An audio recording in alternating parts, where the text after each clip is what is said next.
All right, our last lesson in this unit on slope is on slope-intercept form. And so in this lesson, we're going to be putting together everything you've learned on how to find slope and how to find the y-intercept. And we're going to include it all in one formula called slope-intercept form. So the title for your lesson for today is slope-intercept form. Write that in your table of contents and at the top of your notes. And then your essential question for today is, how can I write a linear function in slope-intercept form? Hit pause and set up your notes for today. When you're ready to move on, hit play.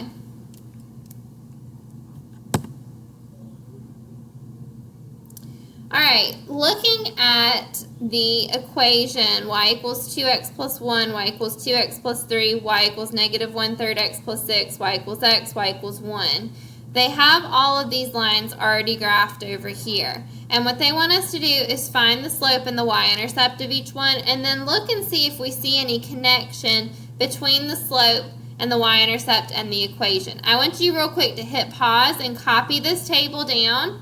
And then I want you to fill out the table with me as we're looking at the graphs. So hit pause, and you don't have to draw the graphs, but draw this table in your notes. Go ahead and write down all the equations. When you have that ready to go, hit play, and then I'm going to walk you through how to find the slope and the y-intercept from each line, and then we're going to look and compare that to the equations. Okay? So set up your table. When you're ready to move on, hit play. All right, looking at the first equation, y equals 2x plus 1, I see it's in green over here on the graph. First, I'm going to find the y-intercept where it's hitting the y-axis. Remember, the y-axis is right here. Okay, so I see that the y-intercept is right here, 1. And then I see that the slope, remember slope, we find it from a graph by doing rise over run. Let me write that over slope, rise over run. So I count, how much do I go up? I go up 2, and then I go over 1. So 2 over 1 equals just 2, okay, is my slope. Okay, that's for the first line. Now notice the slope is 2 and the y-intercept is 1. Take a look at the equation, and what do we notice? We see both of those numbers in that equation. Let's do the next line. I see y equals 2x plus 3 is in red. I first want to find the y-intercept. I'm going to erase what I drew for my last line. So I see the y-intercept for y equals 2x plus 3 is right here, and that is at 3. Okay? And then the slope, I need to do rise over run to go from this point to the next point right here. I go up 2 over 1. 2 over 1 is 2. What do I notice about the slope 2 and the y-intercept 3 compared to its equation? Oh, I'm seeing the slope and the y-intercept in the equation again, aren't I? All right, next equation is y equals negative 1/3 x plus 6. And I look at the blue line this time, and I see that the y-intercept is right here. It's at 6. Okay. Now to find the slope, I'm going to go from one point to the next point right here. I go down 1, so that's negative 1, and then right 3. So that's going to be negative 1 over 3.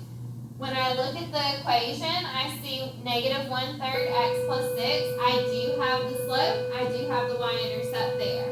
Okay. What am I noticing? I'm noticing that this first number is corresponding to the slope. I'm noticing that the second number is corresponding to the y-intercept. Isn't that interesting? Okay, look at the next line. I see y equals x is in black. Okay, and I see the y-intercept is right here at 0. Okay, interesting. And then for the slope, I go from here to the next point. I go up 1 over 1. 1 over 1 equals 1. Now, anytime in an equation I don't have a number in front of the x, there is like an imaginary 1 there.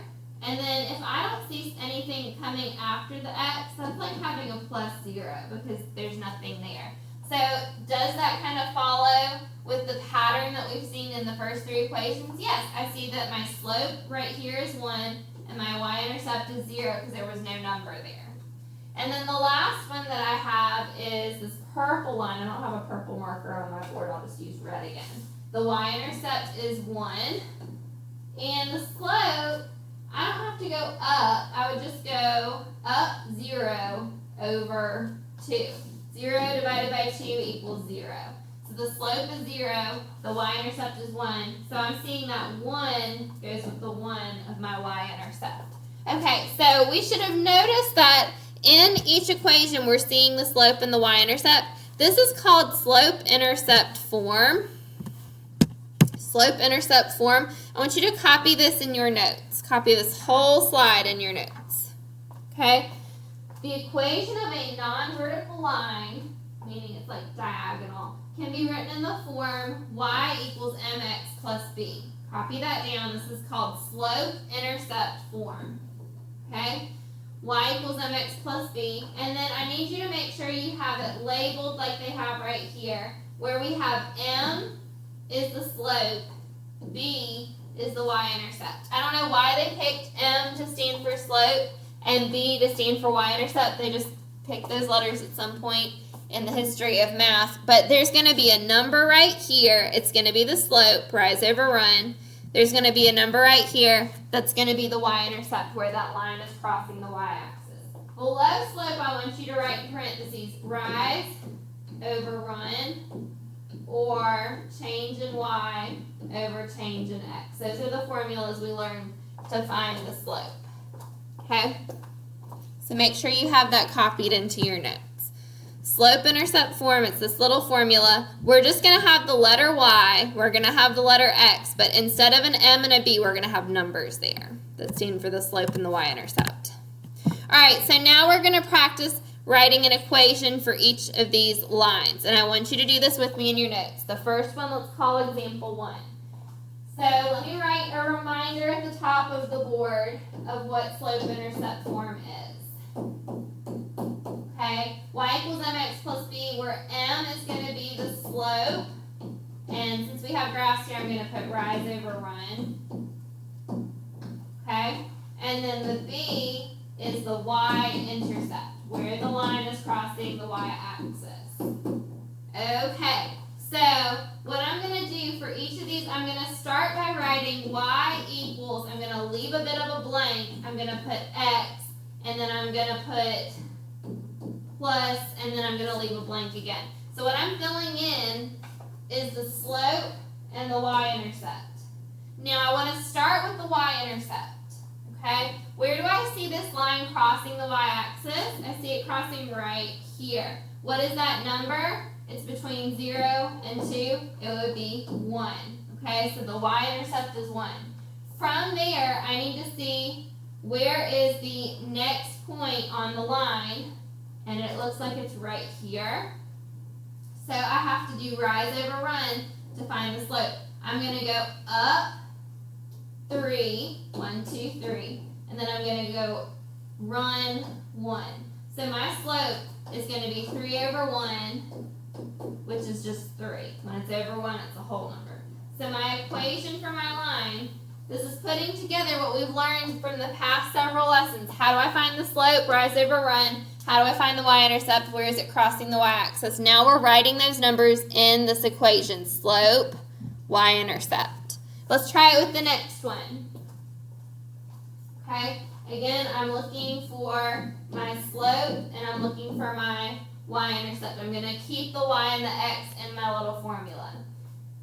So first, looking at the second line, I see that the line is crossing the y-axis up here at 4. So I'm going to say plus 4. And then I notice that the slope is going down from left to right. The line is going down from left to right. So I know it's going to be a negative slope. And then going from the y-intercept to the next point on the graph, I go down 2. And then I go right 1. So negative 2 over 1, that just equals negative 2. Y equals negative 2x plus 4. The slope is negative 2, and then the y-intercept is negative 4. All right, next line. Again, I'm going to start by writing the parts of my formula I already know, the y and the x. Okay, this time I see that my y-intercept is below 0. It's halfway between the negative 2 and negative 4, so that's at negative 3. Okay, so my y-intercept, y'all see how I put that minus 3? So far we had plus 4 and plus 1 because both of the y-intercepts were above the x-axis. They were positive numbers, but since this is at a -3, that's why we're going to have -3 in our equation. Okay? And then to find the slope, I see my next point on my line is right here, so I'm going to go up 1 over 2. Up 1 over 2. That's rise over run 1 over 2. So my equation for my line is y equals 1/2 x minus 3. What is that called again? That is called slope-intercept form. Okay, if you feel like you're ready to try and write an equation on your own, hit pause. If you feel like you need me for one more example, hit play and I'll do it with you or keep going. Okay, so I'm going to write my little formula. Y equals, we're going to have some kind of slope times x, and then plus or minus whatever at the end is my y-intercept. So looking at the line, I start by finding the y-intercept right here. It's at -2, so I'm going to put -2 for the y-intercept. And then to find the slope, I find my next point on my line. It's right here. So I go down 1, and then I go over 3. -1 over 3. I know it's a negative slope because I see it's going down from left to right. So the equation for this line is y equals -1/3 x minus 2. All right. If you have questions about this process of writing an equation in slope-intercept form, let me know. At this point, you should be ready to try digits 5.6 and then your unit 16 IXL skills.